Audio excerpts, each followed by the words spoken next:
Alex, tell us about red tape. Is that a good thing? Yes, well, after that stirring bit about a fiction, or indeed fact, as you choose to believe, I thought I'd finish off by immiserating everybody by talking about regulations and how that is actually, if I can find my cursor, how the world actually really works. Does it go down or up? Yeah, you can scroll. Oh, there we are. All right. Oh, yeah, the mousy thing, it does that screen and also the big one over there. So, to begin with, when you think about regulation, everything you do in life is regulated. I mean, the idea that we live in a free market economy is bunk. And I think if you don't accept that, you probably shouldn't be watching the podcast. Yeah. But a lot of people don't sort of appreciate how controlled you are. Sorry to interrupt the video, but I just want to let you know that we have a brand new selection of merch on our merch store. These won't be in the store forever, so if you do want them, go and get them now. Thanks very much. It's a bit depressing, isn't it? Just how complicated it is. You don't need to conspiracy jacket anything. You just need to spend 2 hours on the Gov website, and then you have to go and have a drink. So to begin with, you look at the UK government, and we've got 24 ministerial departments, 20 non-ministerial departments, 421 agencies and public bodies, 113 high-profile groups, 19 public corporations, including the BBC. It's interesting, they're on the government website, and 3 devolved administrations. Every single one of them is a little castle given its own little thing to look after, to regulate. I could certainly not even name the first 24 ministerial departments. I mean, they're the sort of ones that you've got the Attorney General office and the Cabinet office, which is probably the one that's actually in charge. Business and trade. I mean, they change their names every week, which doesn't help, does it? So culture, media and sport, education, energy security and net zero. That used to be the Department for Energy. I wouldn't have guessed that one. DEFRA, their Department of Environment, Food. So Department for Levelling Up? Yes, that's Michael Gove, isn't it? That was the Department for Local Government, I think. Oh, for Is that God's not Michael sakes. Gove's domain? Yes, wasn't it? It was anyway. Rees-Mogg was there for a while as well, I think. Well, Department of Transport, I know. Work and Pensions, I know. Health and Social Care, I know. Science, Innovation and Technology. That's depressing, isn't it? Health and Social Care, obviously, that's a massive one. The FCO, the Treasury, the Home Office, the Ministry of Defence, the Ministry of Justice, and on and on and on we go. Right. We could swear quite a lot of those, couldn't we? You probably could. It gets worse when you get down to the public bodies because, having 421, some of them are like 6 blokes in Newcastle. That sounds crazy that there's 400 odd. That sounds absolutely... Oh, we found one down the road, just like across the road from us, like some government department of like 12 people who get like 20 million a year for doing some lefty shit. I don't know what it is, but it was that basically. It's also the reason that every time you do your driving license, it always goes to Swansea. Yeah, it's one. Oh no, they're not driving license. They're just utter left wing twattery. Sort of make work schemes in depressed areas. So what you do is that you shut all the mines or you shut the steelworks, and then you put a government department there, and its job is to make sure nobody else does any work. Right. To the next one, as we can see on that. No, I pressed it as well. There we are. So I thought I'd go and have a look at cars because we all like cars. Yes. And having driven here today. So there are 3 really dealing with that. You've got the Vehicle Certification Agency. You've got who look at when you want to bring a car to market and make sure it's safe. And that, when they're the ones who get to crash things into walls and all the rest of it. You've got the Vehicle Safety Standards Agency, who are things like driving on the road, telling you how many trailers you can pull, what the maximum loads are and things like that. And you've got the DVLA who actually issue you a license. You just look at this, and of course, every single one of them, they've got a nice, cheery, website, guidance on the required standards. And here are some standards. So we've got, A-frames and the common one that you get people arguing about, bull bars. So we need to go here to look at bull bar. Carrying passengers in horse boxes. Is that an epidemic problem that we have? Loads of people wanting to ride in horse boxes? It's a matter of government concern, I imagine it would be. Compressed natural gas, converting a van, all this thing. And all of this has been put together. I mean, some of them are quite old, 20. Well, and each of these would have required like 6 months' work from a dozen people. Yep. each one of these gets looked at every now and again, and actually the big thing is that every single one of these, the authority can add bits, and it all comes under the purview of, because ultimately you fall down the rabbit hole of, well, where does this come from? And it goes back to, in this case, a lot of it goes back to the sort of Road Traffic Act 1988, 91. Yeah. And other sorts of things. But in there, there'll just be like a one-liner that says DVLA to manage this. And that's it. And then these chaps have got absolute carte blanche to say anything they want. But that one, how to safely transport items on top of a vehicle. Well, if I put an item on top of a vehicle, I don't want it to fall off because it's my item. Yes, but the government must make sure you do it in an appropriate manner. Well, why don't we just get rid of all of that, and just have one line that says, if something falls off your vehicle and damages something or hurts somebody, you're in big trouble. Just leave it at that. Well, you see, the problem with that is that that wouldn't give these chaps anything to do. And a lot of it is about prevention. And prevention's great, because what you do is you make up a scenario and then write some policy to stop that scenario happening. And also, of course, there's an infinite number of made-up scenarios. So you have an infinite amount of regulation. One of the ones It's like horse-drawn vehicles guidance, for example. Yeah. It comes down to this sort of very broad sort of political philosophy of big government versus small government. Do you want government to be intrusive into your life? No. Or not? Most people, well, anyone that isn't hard left who wants the government to build them a path from cradle to grave, to use Billy Bragg's words. Yeah. Anyone that doesn't want that, just want, get out of my life, stay out of my life. But I want to run an experiment where... But this is obviously... Where us three take over the government, and we just look at all of that stuff and just go, no. Yeah, right. And we just go through all of it and just go, no. And then we will see what happens. Like, do we then have hundreds of bits falling off the top of vehicles and people crashing because they're transported in the back of horse boxes and everything just goes wrong? Or is everything fine and taxes come down from 34% of GDP to like 12 or something? To quote Sir Humphrey, that would be to strike at the very foundations of our civilization. Well, yes. I think rather appropriately there's one there that says mascots and flags on motor vehicles, which, being St. George's Day, I think is quite a good one. Well, I want one now. I didn't want one until I didn't know that I wasn't allowed it. There you are. So I looked at one which is maximum number of trailers. This one's more of a brag on behalf of me. Obviously, looking at steam engines and driving steam engines. So what I come under here is number 5 as a locomotive. So you can have 3 trailers. I can have 3 trailers, but it gets better when I get down here to, for the purposes of items 5, 6, and 7, that's me. Yeah. Where is it? A towed roller? No.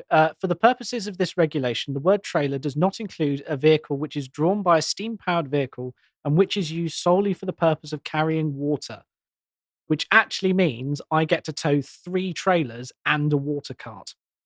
And there's another one in here which is on the... So look, that is good.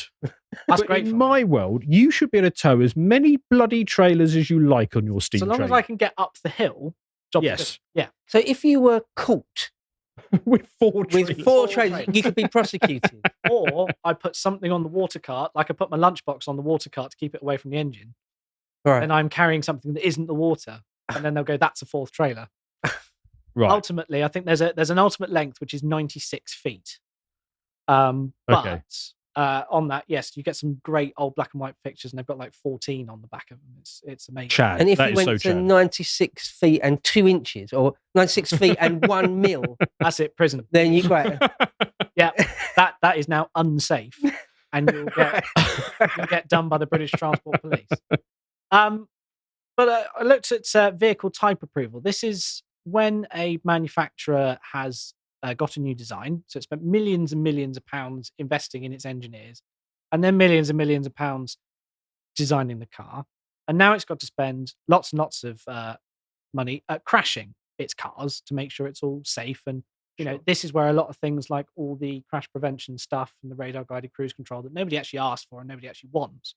Yeah. It means that a new car's really, really expensive. Well, I got that on my car and it just beeps at me all the time. It's like, oh, shut up. Yeah, I know I haven't got my seatbelt on, but I'm just moving up the drive or something. I'm just going to the car park, something like that. Yeah. But no, that's I'm just going to the off license. But if you scroll down, so you've got the sort of type approvals. We've got the GB type approval scheme because obviously now we're out of the EU, we can't do the NCAP system. Oh, we get to write more of our own regulation then. What we get to do is that's have good. another one, but it's only a provisional one because we're Yes. we're what We'll probably 8 go years back in again past or the something. referendum, and they still haven't. Yes. So essentially, what they're going to do is go dynamic alignment. So we're just Yeah. going to cut and paste all the EU regulations in. But the last one down here is UNECE type approval, What is that? which is type approval based on the international 1958 agreement concerning the adoption of harmonized technical United Nations regulations for wheeled vehicles. Now, who are the UNECE? If I go to that, there we can say. So this is a UN agency and a 1958 technical agreement Right. that the UN will manage vehicle standards globally. What? It's an opt-in system at the moment, but the I thought they just sat around in a circle and pontificated about stuff and then had lunch. Oh no! They do vehicle regulation as well. Oh yeah! Oh The yeah! Bloody UN. There we are. UN regulation cover all vehicle categories, including non-road mobile machinery, which I think means like towed diesel generators and things like that. Engines, and are primarily focused on vehicle systems and components. So sharing stuff between Toyota and Ford, that international market of motor parts, they're very interested in that to make sure we're all using the same stuff. I had no idea. And then it says UN Regulation 0, which might be worth further reading, has introduced the concept of international whole vehicle type approval for M1 category vehicles, that's passenger vehicles, within the UNECE framework, but the practical application is currently limited in global markets. So once you start setting standards, you start wanting to harmonize with other sets of standards. Once you move to international standards, the logical conclusion is it all gets run from the top. Right. So that's it. Either you have national standards or global. So this whole global government thing that we're told is a conspiracy, and you're just basically laying out how it's just a routine thing that they're just doing every day. It's there has been happening since the 50s. Right. Because the thing is, standardization of things isn't inherently wrong or evil or anything. Yeah. Right? If you look back at the 17th or 18th and 19th centuries, it was absolutely, I know you know your history of science and stuff, so it's absolutely really important that we standardize things. It is a massive leap forward, progress in a real sense. However, seems like it moves into sort of really sinister territory, though, after a certain point. UN Regulation 0. Yes. Like, what is that? That just sounds sinister to me. That is, as though they're saying we can do and say anything from above and the whole world have to just swallow it. The thing that I find most chilling about this, though, is not necessarily the sinister angle. It's just the pure banality of it. Okay. Yes.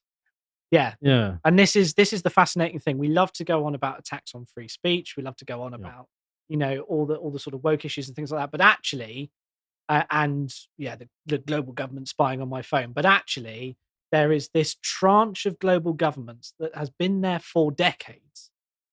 Right. That runs basically everything you touch. Yeah. So this table will be made out of MDF, which will be internationally patternized. There will be a global standard for MDF and the vinyl that's on it and the glue that holds it on together. Every single one of that will be absolutely standard across the world. And there will be some bloke in an office somewhere whose job it is, his driving passion in life is to regulate the standards of wood bonding agents. I mean, just think about that. The universe was created 14 billion years ago. The cosmic coincidences that need to result into the moment of your birth, and you've got this one special, precious moment of consciousness in the universe. Yeah. And you decide to spend it doing wood regulations of bonding materials onto vinyl. Yes, but it does mean you get to go to lots of international conferences about the harmonization. Yeah, full of other twats like you. So why would you want to go to them? So I went in, and I just wanted to look at headlights and indicators and things like that. But then I went, who are the UNECE? Well, the UNECE, there they are, the UN Sustainability Goals, as you love them.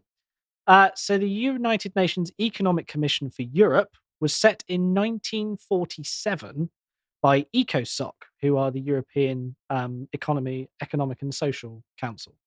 Is that not right at the birth of the whole UN? Right at the very start. Right at the very start. So we've just had a massive war, and it's like, oh, what do we do now? Oh, let's start regulating shit. Yeah.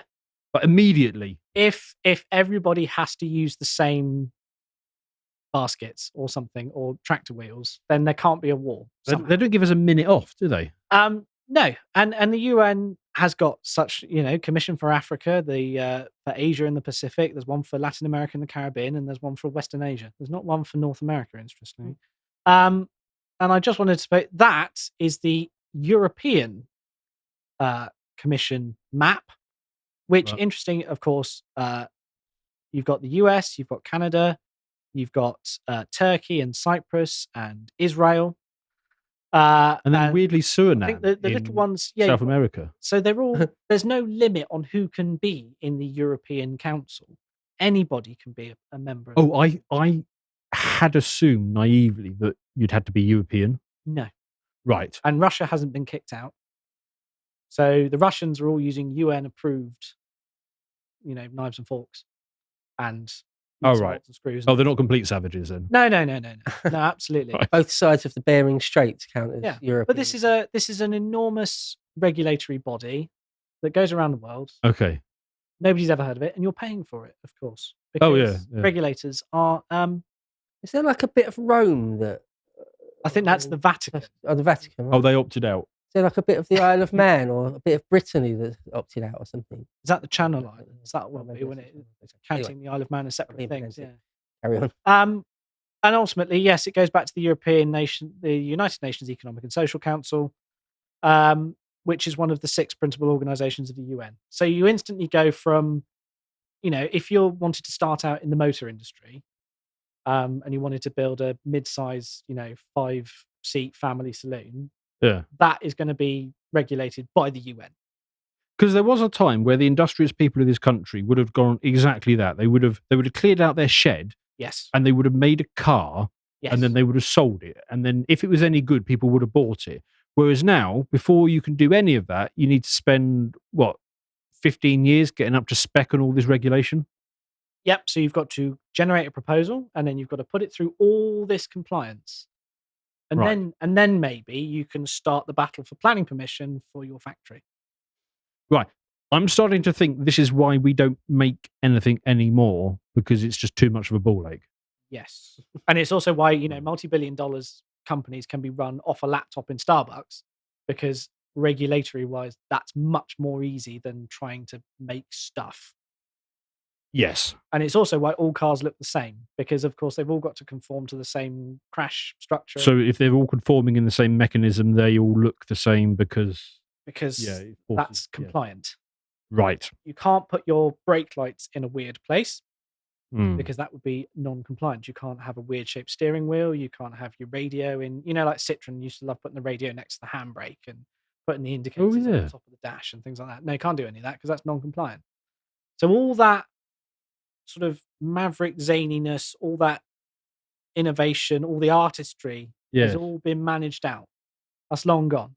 Engineers are now merely automatons who build things to become compliant. There's loads of things specifically about cars which I find annoying, that you can't have, certain splitters on the front or certain spoilers on the back. Yeah. Or really cool configurations of exhausts and things, because you're just not allowed to by law anymore. Yeah. It's like, that's a shame. Yeah.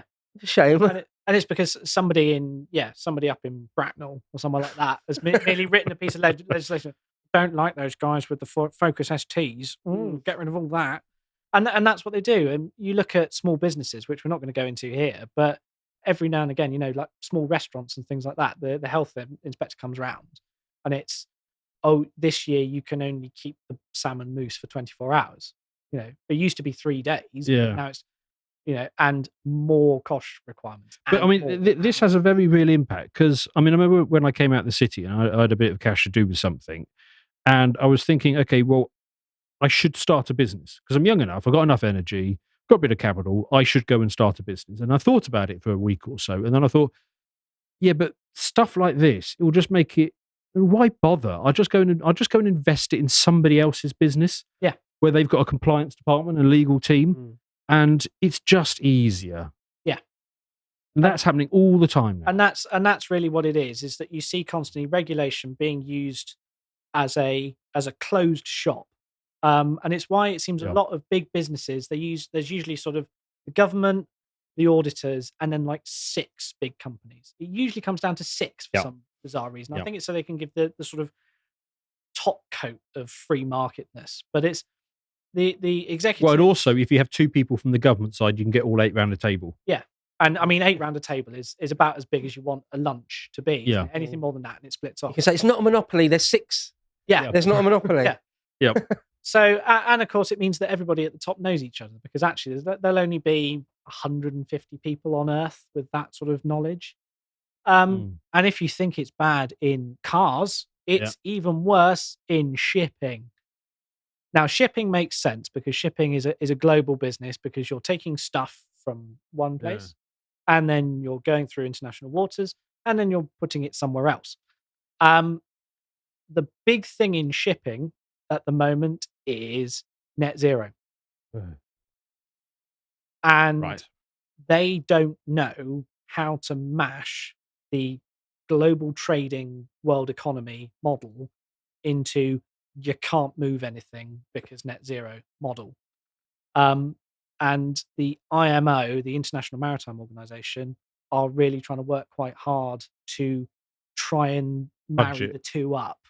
From a technological perspective, there are a lot of little projects currently being run by some of the bigger shipping firms using alternative fuels. Whether they can store hydrogen as nitrogen, or as ammonia rather, whether they can use biodiesel, whether they can even like sail-powered ships and things like that. I'd It's- wonder how much we lost if they just stuck to their principles and said, right, no, we're going to do absolute net zero. You can't have ships anymore, because then we'd have to rebuild vast swathes of industry. And instead of just buying cheap plastic on Amazon, you'd have to find somebody up the road who made something useful. Yeah, you'd have to go to the village blacksmith or something, or the basket Yes. weavers. Yes. Actually, So I kind of want them to just go and bloody do it. go all out, whole hog. Yeah, well, if Absolutely. these are your principles, if you think that we need to shut down the global economy, go on then, just bloody do it. And there we are. The IMO is the United Nations specialized agency with responsibility for the safety and security of shipping and the prevention of marine and atmospheric pollution by ships. So the safety and security thing I absolutely get, because Somalians. in the event of a shipwreck, you want the ships to be Oh, able to that. talk to each other, and you want them to be Okay, able to yep, talk to yep, each other so they don't crash into each other and all the rest of it. Right. Doing things like international flag signals and radio frequencies and Yes. identification systems, that's all good stuff. Fair That's all perfectly sensible stuff. When it comes down to the marine and atmospheric pollution, that essentially means that you want to minimize the impacts on the environment. Some of the stuff about using diesel tanks and filling them up with seawater for ballast and then dumping it all back in the sea, I can see where they're coming from with that, the sort of maritime pollution stuff. But the atmospheric stuff, they're really going after the main engines. It's all about carbon again. Yes. At the risk of stating the bleeding obvious, for anyone who might not know, right? International shipping, the world goes round on international shipping, Yes. right? If you screw with that too much, then Yeah. your real world reality will change significantly. Living standards will be materially affected. Right. I think Yeah. there's only about Everyone's life will be touched by that. Yeah. I Right. think there's only about 6 nations on Earth which are net exporters of food. And 2 of them are currently at war with each other. Right. Yes. And we're definitely not one of them, although we probably could be if we actually made the effort. Yes. Because you might think a lot of the world's freight is done by air, but I think the vast majority of it is shipping still. The Oh, yeah. vast mass air is really for stuff is high value stuff you've got to get somewhere quickly. Right. Um, Okay. Even things like bananas and mangoes and things, you put them on a ship in a refrigerated container full of CO2. The science around it is fascinating, where they pick the bananas way too early, and then they ripen them on the ship. So as they get to Tilbury docks, they're absolutely fine. Mhm. And then sometimes they get it a bit wrong, and then you end up with green bananas in Tesco's. The next one there. So yeah, as I said there, the International Convention for the Prevention of Pollution from Ships. Now, when was the last time that was in anybody's manifesto, Oh, or was even discussed in Parliament? Oh, they don't even put like immigration in the No. manifestos, let alone whatever that is. And this is the thing you've got to realise is that decades ago, Yeah. the world's governments essentially got together and through the treaty system, they went, right, we're going to hand regulation of this enormous part of our, international shipping is a massive part of a nation's ability to be a nation, is managing its own shipping. And they just went, right, we're going to hand it over to the UN. And that huge tranche of control, setting tariffs and shipbuilding strategies and port facilities and all the rest of it, all that stuff, and how you use a merchant navy in times of war, gone. So I'm going to say we've got a massive, long, giant tradition of a merchant navy in Yeah. Britain, haven't we? And it's basically disappeared because Right. now everything is Panamanian or it's all registered in a tax haven. So I'm starting to more fully understand why there was such a massive freak out to Trump when he said things like, "Oh, why are we in the UN? Why don't we just leave the UN?" Yeah.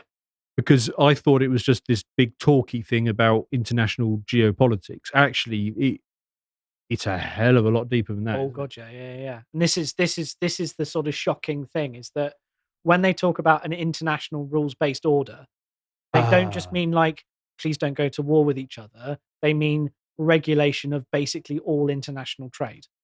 And since basically all trade is international these days, they mean all economic activity.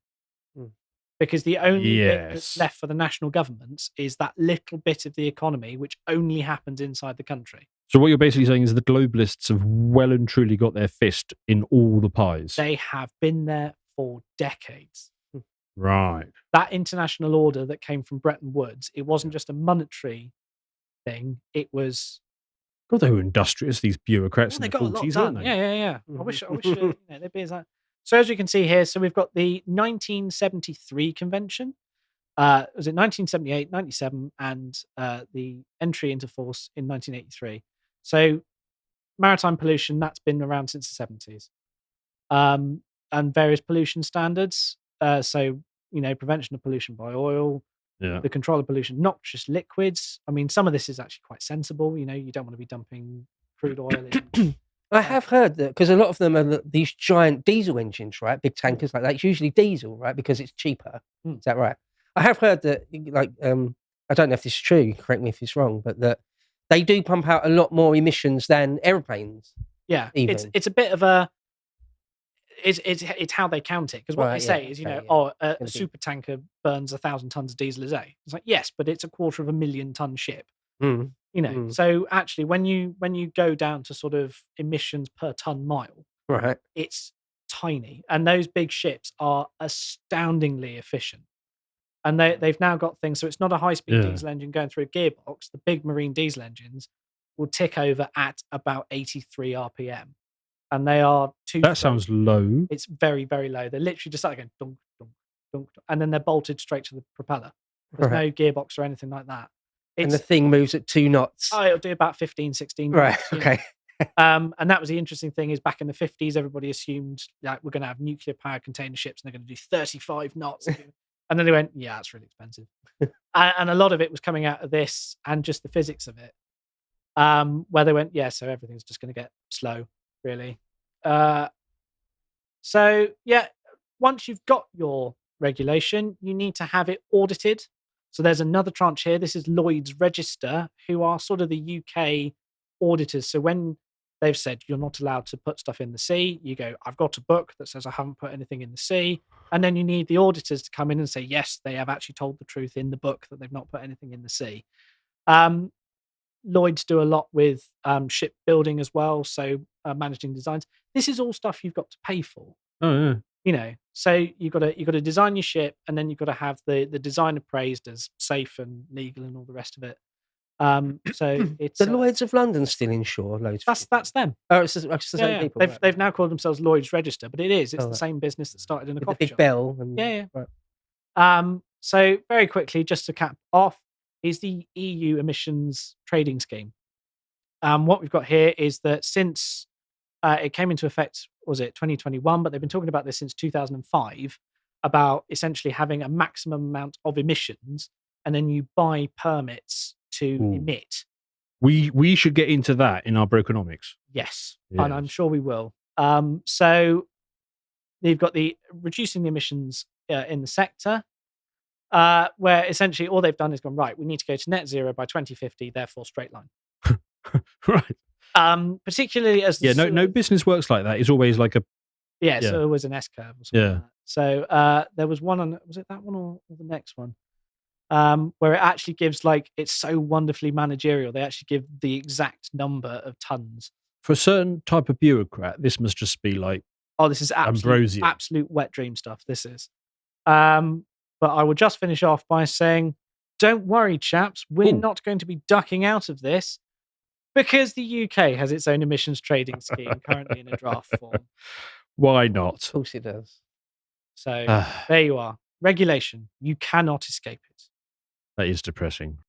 If you appreciated that episode from the podcast of the Lotus Eaters, you can go to lotuseaters.com to get access to all the premium content that's on the site, such as the Brokenomics series, this episode on the book Return of the Strong Gods.